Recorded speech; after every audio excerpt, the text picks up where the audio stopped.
तो चलिए आज हम शुरू करते हैं क्लास 9th के लिए चैप्टर नंबर 9 जिसका नाम है force and laws of motion. यानी कि इस चैप्टर में हम फोर्स के बारे में पढ़ेंगे और जो मोशन के कुछ लॉज होते हैं उनके बारे में भी पढ़ेंगे जो दिए थे न्यूटन नाम के साइंटिस्ट ने। तो आइए शुरुआत करते हैं सबसे पहले आज हम फोर्स की डेफिनेशन से। देखिए, अगर आपसे कोई पूछे कि फोर्स क्या होता है तो मेनली जो चीज आपके दिमाग में आएगी वो ये आएगी कि फोर्स का मतलब होता है कि या तो किसी चीज को पुल किया जा रहा है यानी कि खींचा जा रहा है, या फिर किसी चीज को पुश किया जा रहा है यानी कि धकेला जा रहा है। और आप देखिएगा बेसिकली जब भी किसी चीज पर फोर्स लगता है ये दो चीजें ही मेनली आप करते हैं। तो आप ऐसा बोल सकते हैं कि फोर्स जो है वो या तो पुल होता है या फिर पुश होता है, जो कि हमारे लिए ये चार काम कर सकता है। और अब हम ये देखेंगे कि ये चार काम कौन से होते हैं। पहले मैंने क्या लिखा है, it can put a stationary object into motion. Stationary object का मतलब होता है ऐसा ऑब्जेक्ट जो रेस्ट पे है, चल नहीं रहा है। तो आप समझ गए होंगे कि फोर्स किसी भी रुके हुए ऑब्जेक्ट को मोशन में ला सकता है। एग्जाम्पल के तौर पर सपोज कीजिए जमीन पर एक फुटबॉल पड़ी हुई है जो कि स्टेशनरी है और आपने जैसे ही उस पर फोर्स लगाया, मान लीजिए आपने उसको ठोकर मार दी, तो वो मोशन में आ जाएगी। तो पहली चीज आपको समझ में आ गई होगी कि फोर्स एक रुके हुए ऑब्जेक्ट को चला सकता है। तो उल्टा भी तो कर सकता है, एक चलते हुए ऑब्जेक्ट को रोक भी सकता है। जैसे कि आप ये मान लीजिए कि एक खिलाड़ी जो है वो फील्डिंग कर रहा है, क्रिकेट की बात मैं कर रहा हूं, और उसकी तरफ बॉल आ रही है। तो जब बॉल उसकी तरफ आ रही है तो वो बॉल एक मूविंग ऑब्जेक्ट है, लेकिन वो खिलाड़ी क्या करता है, अपने हाथों से फोर्स लगा करके उस बॉल को क्या कर सकता है, रोक सकता है। यानी कि चलते हुए ऑब्जेक्ट को फोर्स लगा करके रोका जा सकता है। तीसरा पॉइंट मैंने लिखा है, it can change direction of any moving object. यानी कि अगर एक ऑब्जेक्ट चल रहा है और उसकी कुछ ना कुछ डायरेक्शन है तो वो डायरेक्शन चेंज की जा सकती है फोर्स लगा करके। देखिए, मान लीजिए आप एक गाड़ी में जा रहे हैं तो अचानक जो सड़क है मान लीजिए वो सीधी ना होकर के उसके अंदर मोड़ आ जाता है, मान लीजिए आप, तो नेचुरली अगर आप गाड़ी के हैंडल पर फोर्स लगाएंगे तो आप गाड़ी की जो डायरेक्शन है उसको क्या कर सकते हैं, चेंज कर सकते हैं, यानी कि गाड़ी को आप मोड़ सकते हैं। सिमिलरली आप देखिए चौथा पॉइंट जो है उसमें लिखा गया है, it can change shape and size of an object. यानी कि अगर कोई ऑब्जेक्ट है, सॉफ्ट ऑब्जेक्ट है, ठीक है, मान लीजिए आप ऐसा, तो उसके शेप और साइज को भी ये क्या कर सकता है, फोर्स चेंज कर सकता है। जैसे आपके हाथ में मान लीजिए एक गुब्बारा है जिसके अंदर हवा भरी हुई है, तो अगर आप उस गुब्बारे को अपनी दोनों हथेलियों के बीच में प्रेस करेंगे तो नेचुरली उस गुब्बारे की जो शेप है अगर पहले थोड़ी सी स्फेरिकल होगी तो दोनों हथेलियों से प्रेस करने के बाद वो शेप थोड़ी सी क्या हो जाएगी, चेंज हो जाएगी। साइज भी चेंज किया जा सकता है फोर्स की हेल्प से। कैसे, मान लीजिए आपके पास एक स्प्रिंग है और उसकी लेंथ है कुछ, और अगर आप उस स्प्रिंग को फोर्स लगा करके खींच देंगे तो नेचुरली उस स्प्रिंग का साइज क्या हो जाएगा, बढ़ जाएगा, यानी कि चेंज हो जाएगा। तो ये मुझे उम्मीद है चारों पॉइंट्स आपको समझ में आ गए होंगे। तो आप ऐसा बोल सकते हैं कि फोर्स जो होता है वो या तो एक पुल होता है या फिर एक पुश होता है, जो ये चार काम मेनली हमारे लिए कर सकता है।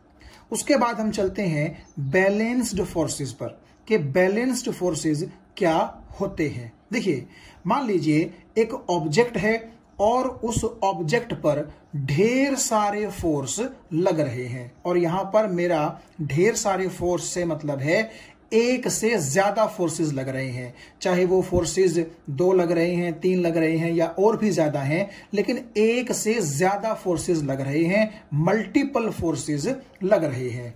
तो अगर उस ऑब्जेक्ट के ऊपर बहुत सारे फोर्सेस लग रहे हैं और उसके बावजूद उस ऑब्जेक्ट की पोजीशन में वो फोर्सेस कोई चेंज नहीं कर सकते, सपोज कीजिए, तो हम बोलेंगे कि वो सभी फोर्सेस कैसे हैं, बैलेंस्ड फोर्सेस हैं। तो मैंने लिखा है when a number of forces acting on a body do not produce any change in its state, then forces are said to be balanced forces.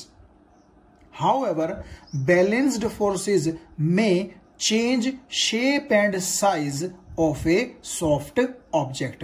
इसको हम थोड़ा सा समझने की कोशिश करते हैं। देखिए, यहां एग्जांपल के लिए मैंने एक ऑब्जेक्ट आपको बना करके दिखाया है। सपोज कीजिए F1 फोर्स आप लगाते हैं और F2 फोर्स आपका दोस्त लगाता है इस ऑब्जेक्ट को खींचने के लिए। आप क्या करते हैं, इस ऑब्जेक्ट को अपनी तरफ खींचते हैं यानी कि लेफ्ट साइड में, और आपका दोस्त क्या करता है, इसी ऑब्जेक्ट को खींचता है राइट साइड में यानी कि अपनी खुद की तरफ वो इस ऑब्जेक्ट को खींचने की कोशिश करता है। और मान लीजिए आप दोनों ने बराबर बराबर फोर्स लगा रखा है। हम फोर्स और उसकी जो यूनिट है उसके बाद आने वाले सेक्शंस में करेंगे, लेकिन फिलहाल आप ये मान के चलिए कि इस ऑब्जेक्ट को आप दोनों सेम फोर्स से खींचने की कोशिश कर रहे हैं, यानी कि जितना फोर्स इस तरफ आपने लगाया आपके दोस्त ने भी इस तरफ उतना ही फोर्स लगाया। तो आप समझ गए होंगे। अगर मैं आपसे ये पूछूं कि ये ऑब्जेक्ट किसकी तरफ जाएगा तो आप कहेंगे कि ये ऑब्जेक्ट जहां था वहीं रहेगा, इसकी पोजीशन में कोई चेंज नहीं आएगा, इसकी स्टेट में कोई चेंज नहीं आएगा। और रीजन क्या रहेगा, क्योंकि दोनों फोर्सेस कैसे हैं, बराबर हैं। तो आप ये देखिए एक से ज्यादा फोर्सेस लगाए गए थे इस ऑब्जेक्ट पर, लेकिन वो बहुत सारे फोर्सेस भी, मेरा यहां पर बहुत सारे फोर्सेस से मतलब है एक से ज्यादा फोर्सेस से, ठीक है।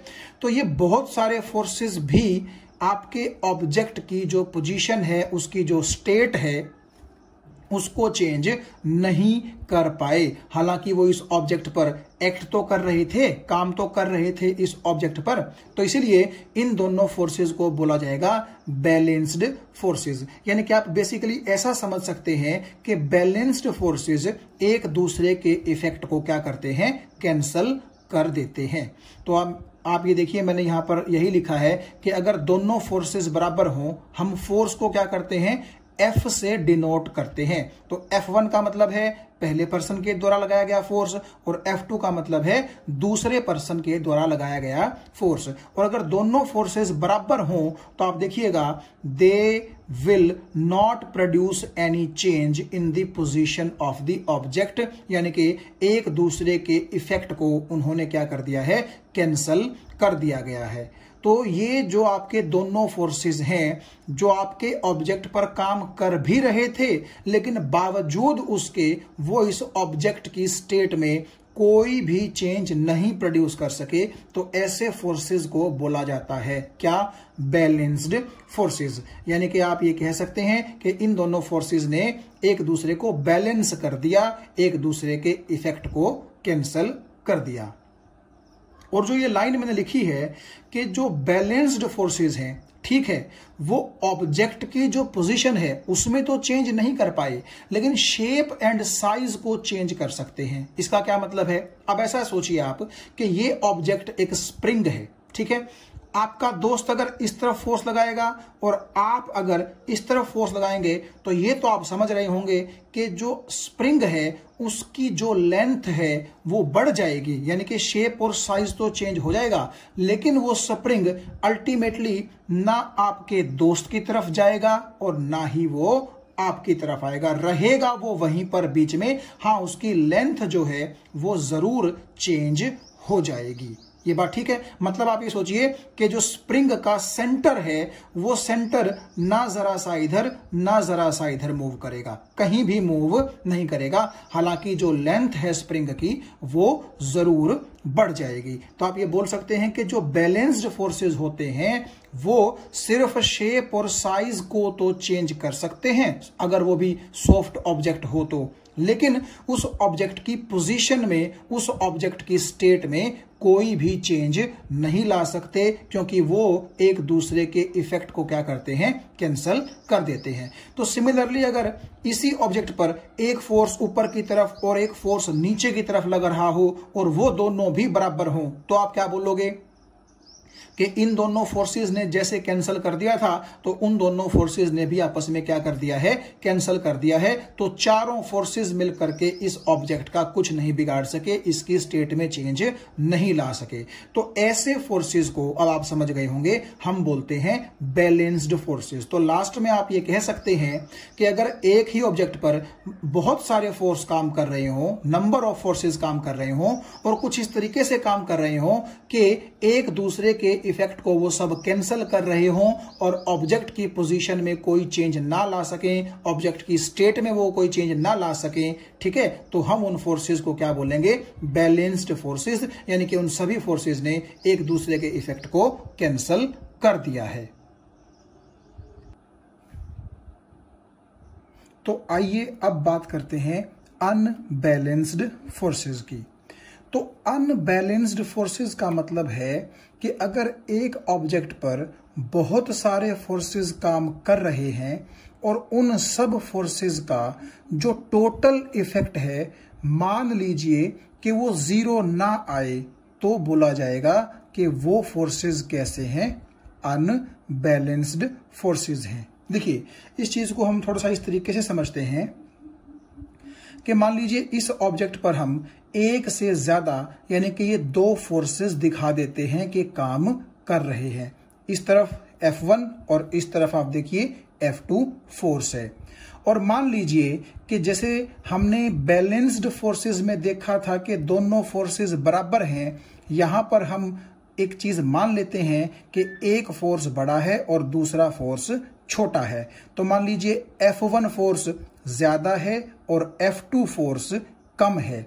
इसका मतलब यह है कि पिछले एग्जांपल की तरह ही कि अगर इस ऑब्जेक्ट पर आप इस तरफ फोर्स लगा रहे हैं और आपका फ्रेंड इस तरफ फोर्स लगा रहा है, तो आप ज्यादा फोर्स लगा रहे हैं आपके फ्रेंड के मुकाबले। यानी कि आप अब समझ पा रहे होंगे चीज को कि ये जो ऑब्जेक्ट है जिस पर आप दोनों फोर्स लगा रहे हैं, आप ज्यादा फोर्स लगा रहे हैं, आपका फ्रेंड कम फोर्स लगा रहा है। तो कोई आपसे ये पूछे कि ये ऑब्जेक्ट किस तरफ खिसकेगा, किस तरफ मूव करेगा, तो आप सीधा बोल देंगे कि क्योंकि मैं ज्यादा फोर्स लगा रहा हूं तो ये ऑब्जेक्ट मेरी तरफ क्या करेगा, शिफ्ट हो जाएगा, खिसक जाएगा। तो आपके इन दोनों फोर्सेस का जो इस ऑब्जेक्ट पर टोटल इफेक्ट है वो बैलेंस्ड फोर्सेस की तरह जीरो नहीं रहा। भाई जब ये दोनों फोर्सेस बराबर थे, यानी कि एक दूसरे को बैलेंस कर रहे थे, तब तो ऑब्जेक्ट अपनी जगह से हिला तक नहीं था और तब हमने इन दोनों फोर्सेस को बोला था बैलेंस्ड फोर्सेस। लेकिन अब क्योंकि दोनों बराबर नहीं है, ये वाला ज्यादा है, ये वाला कम है, तो नेचुरली इस ऑब्जेक्ट पर जो इन दोनों फोर्सेस का टोटल इफेक्ट होगा वो कुछ ऐसा होगा कि ये ऑब्जेक्ट अब अपनी मोशन या अपनी स्टेट कह लीजिए क्या करेगा, चेंज करेगा। यानी कि शुरू में अगर ये ऑब्जेक्ट रेस्ट पे था तो आपके इस फोर्स की वजह से ये ऑब्जेक्ट इस तरफ क्या करेगा, थोड़ा सा शिफ्ट हो जाएगा। और अगर F2 ज्यादा हो जाएगा तो क्या होगा, तो ये ऑब्जेक्ट इस तरफ शिफ्ट हो जाएगा। यानी कि बैलेंस्ड फोर्सेस तो ऑब्जेक्ट की जो पोजीशन है उसमें चेंज नहीं कर पाते थे, लेकिन अनबैलेंस्ड फोर्सेस आपके ऑब्जेक्ट की पोजीशन में क्या कर सकते हैं, चेंज कर सकते हैं। शेप और साइज में भी चेंज कर सकते हैं ये, और ये ऑब्जेक्ट की पोजीशन में भी क्या कर सकते हैं, चेंज कर सकते हैं। तो आप ये कह सकते हैं कि when a number of forces are acting on an object and their net effect is not zero, then these forces are called unbalanced forces, यानी कि एक दूसरे को बैलेंस ये नहीं करेंगे, एक दूसरे के इफेक्ट को ये जीरो नहीं करेंगे, बल्कि कुछ ना कुछ इफेक्ट बचेगा और उस बचे हुए इफेक्ट की वजह से आपके ऑब्जेक्ट की जो स्टेट है, आपके जो ऑब्जेक्ट की पोजीशन है, वो क्या हो जाएगी, चेंज हो जाएगी। ये बड़ा होगा तो ऑब्जेक्ट इधर मूव करेगा, ये बड़ा होगा तो ऑब्जेक्ट उधर मूव करेगा, तो उनको बोलते हैं अनबैलेंस्ड फोर्सेस।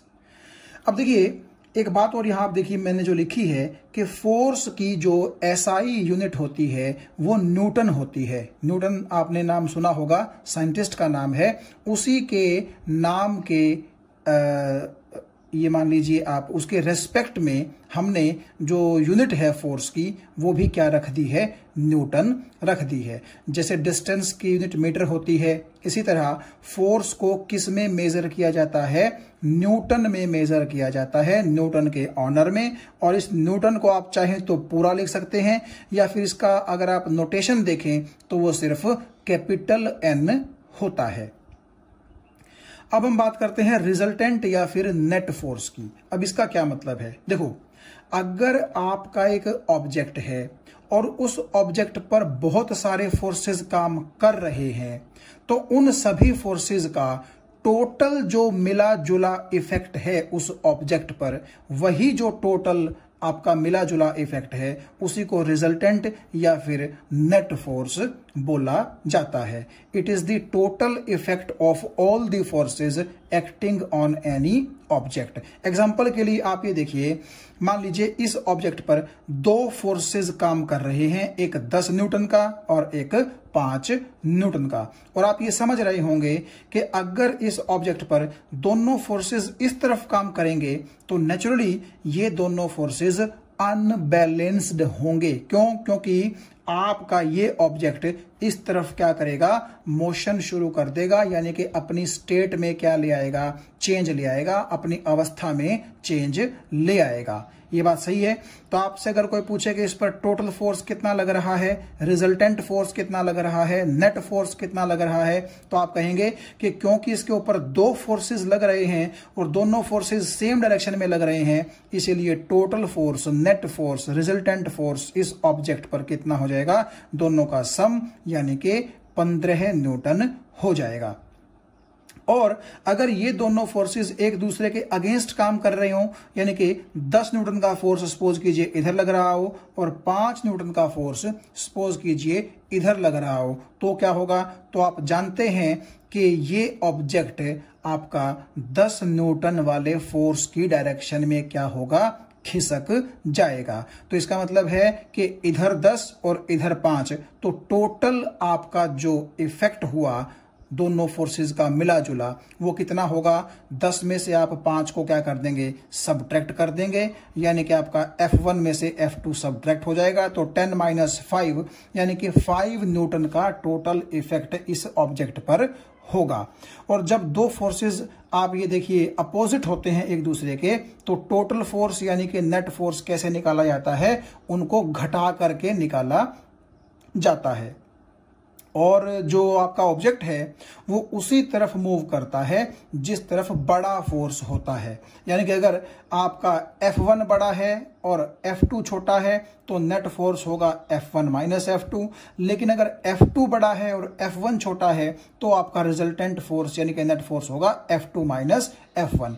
और ये चीज आप वैसे भी सोच सकते हैं, अगर इधर 10 लग रहा है, इधर 5 लग रहा है, तो ऑब्जेक्ट 10 वाले की तरफ जाएगा और 10 - 5 यानी कि 5 न्यूटन क्या हो जाएगा, रिजल्टेंट फोर्स हो जाएगा। और अगर मैं ये कहूं कि इधर 10 लग रहा है और इधर 20 लग रहा है, तो अब की बार क्योंकि 20 ज्यादा है तो 20 में से 10 घटा दो, कितना बचा, 10 न्यूटन। तो इसलिए ये ऑब्जेक्ट आपका इस तरफ चलेगा और कितने नेट फोर्स के साथ चलेगा, 10 न्यूटन के साथ। तो चलिए अब बात करते हैं फ्रिक्शनल फोर्स या फिर फोर्स ऑफ फ्रिक्शन की। मान लीजिए ये एक ग्राउंड है और ग्राउंड के ऊपर एक बॉल जो है वो गोल गोल घूमती हुई आगे की तरफ मोशन कर रही है। यानी कि आप ये समझ के चलिए कि आपके हाथ में ये बॉल थी और आपने ये बॉल क्या किया, जमीन के ऊपर फेंक दिया और गेंद जो है वो अब गोल गोल गोल गोल घूमते हुए आगे चली जा रही है। आप ऑब्जर्व करेंगे कि कुछ दूरी पर चलने के बाद ये गेंद अपने आप रुक जाती है, जबकि अभी हमने पढ़ा कि किसी भी चीज की मोशन को रोकने के लिए कौन जरूरी है? फोर्स। भाई जब हम फोर्स की डेफिनेशन दे रहे थे तो हमने दो बातें बोली थी। क्या? कि किसी रुकी हुई चीज को फोर्स चला भी सकता है और किसी चलती हुई चीज को फोर्स रोक भी सकता है। तो जब आपने ग्राउंड के ऊपर इस बॉल को फेंका था और कुछ दूरी पर चल करके मान लीजिए ये बॉल रुक गई, तो नेचुरली इस बॉल पर क्या लगा होगा? कोई ना कोई फोर्स लगा होगा, जिसने इस बॉल की मोशन को क्या कर दिया? रोक दिया। क्योंकि फोर्स क्या करता है? मोशन को रोकने का काम भी करता है। तो ये जो फोर्स है जिसने आपकी बॉल की मोशन को रोका, इसी को बोलते हैं फोर्स ऑफ फ्रिक्शन या फिर फ्रिक्शनल फोर्स।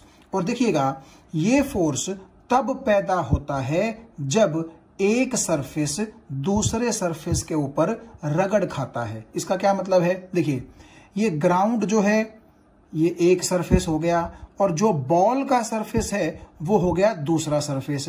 और जब बॉल ग्राउंड के ऊपर चलती है, मोशन करती है, तो नेचुरली बॉल का सरफेस और ग्राउंड का सरफेस आपस में टच में आते हैं, आपस में रगड़ खाते हैं और इस वजह से उनके बीच में क्या पैदा होता है? एक फोर्स ऑफ फ्रिक्शन पैदा होता है, जिसकी डायरेक्शन होती है अपोजिट टू मोशन। यानी कि जिस तरफ ऑब्जेक्ट मोशन कर रहा होता है, फ्रिक्शनल फोर्स उससे कहां लगता है? अपोजिट डायरेक्शन में लगता है। ऐसा क्यों? देखो, आप ये चीज बड़े अच्छे से समझते हैं कि अगर ये एक गेंद है और ये इस तरफ चल रही है और फोर्स भी इस तरफ ही लग जाए तो क्या होगा? इसकी जो स्पीड है वो बढ़ जाएगी। लेकिन अगर ये बॉल चल इस तरफ रही हो और फोर्स लगे अपोजिट डायरेक्शन में, तो आपको पता है इसकी जो स्पीड है वो क्या हो जाएगी? घट जाएगी। और क्योंकि इस ग्राउंड पर चलती हुई बॉल की स्पीड बढ़ी नहीं थी, घटी थी ना। आपने देखा कि कुछ देर के बाद ये बॉल कहां आ गई थी? रेस्ट में। तो इसका मतलब है कि जिस तरफ बॉल मोशन कर रही है उससे कहां लगेगा फोर्स? अपोजिट डायरेक्शन में लगेगा, क्योंकि अपोजिट डायरेक्शन में लगा फोर्स ही बॉल की मोशन को कम करके धीरे धीरे उसको रोकने का काम करता है। तो इसलिए बॉल जिस तरफ मोशन कर रही होगी, फ्रिक्शनल फोर्स उससे कहां लगेगा? अपोजिट डायरेक्शन में लगेगा। और देखिए, हमें ये दिखाई नहीं देता है, फोर्स जो है फ्रिक्शन का वो हमें दिखाई नहीं देता है। हम जस्ट अंदाजा लगाते हैं कि जो गेंद इस तरफ चल रही थी, अगर इसी तरफ फोर्स लगा होता तो उसकी स्पीड क्या होती? बढ़ जाती। लेकिन क्योंकि उसकी स्पीड घट गई है तो इसका मतलब उसकी स्पीड के अपोजिट डायरेक्शन में क्या लगा होगा? फोर्स लगा होगा। तो यहां आप देखिएगा, मैंने लिखा है कि force of friction always act opposite to the motion of the object and it tries to either slow down और स्टॉप द ऑब्जेक्ट। यानी कि जो फ्रिक्शन का फोर्स है ये ऑब्जेक्ट की मोशन के अपोजिट लग करके या तो मोशन को कम कर देगा या फिर मोशन को कम करते करते इतना कम कर देगा कि आपका ऑब्जेक्ट कहां आ जाएगा? रेस्ट में आ जाएगा। और आप ये चीज देख सकते हैं कि अगर मैं एक टेबल आपको बोलूं कि यहां पर रखी गई है और उस टेबल पर यहां एक बुक रखी गई है जो कि रेस्ट में है, आपने इस तरफ बुक के ऊपर क्या किया? एक फोर्स लगाया, तो उस फोर्स के लगाते ही बुक इस तरफ चल पड़ेगी, लेकिन कुछ सेकंड्स के बाद ही बुक रुक जाएगी। तो इसका क्या मतलब था कि अगर बुक की मोशन इस तरफ थी तो जरूर जो टेबल का सरफेस है और जो बुक का सरफेस है उनके आपस में रगड़ खाने की वजह से, उनके आपस में रबिंग की वजह से मोशन के अपोजिट डायरेक्शन में क्या पैदा हो गया होगा? एक फ्रिक्शनल फोर्स पैदा हो गया होगा, जिसने इस ऑब्जेक्ट को क्या कर दिया? रोक दिया। तो हमें वो फ्रिक्शनल फोर्स दिखाई नहीं देता, बल्कि उस फ्रिक्शनल फोर्स का जो इफेक्ट है वो महसूस होता है। और वो इफेक्ट क्या है कि कुछ देर के बाद ये बुक, कुछ सेकंड्स के बाद ये बुक अपने आप कहां आ जाती है? रेस्ट में आ जाती है। तो ये चीज आपको समझ में आ गई होगी कि मोशन अगर इस तरफ है ऑब्जेक्ट की, तो नेचुरली उस मोशन को रोकने के लिए फोर्स को इससे अपोजिट ही काम करना पड़ेगा। इसीलिए हम बोलते हैं कि frictional force always acts on the object opposite to the motion of the object.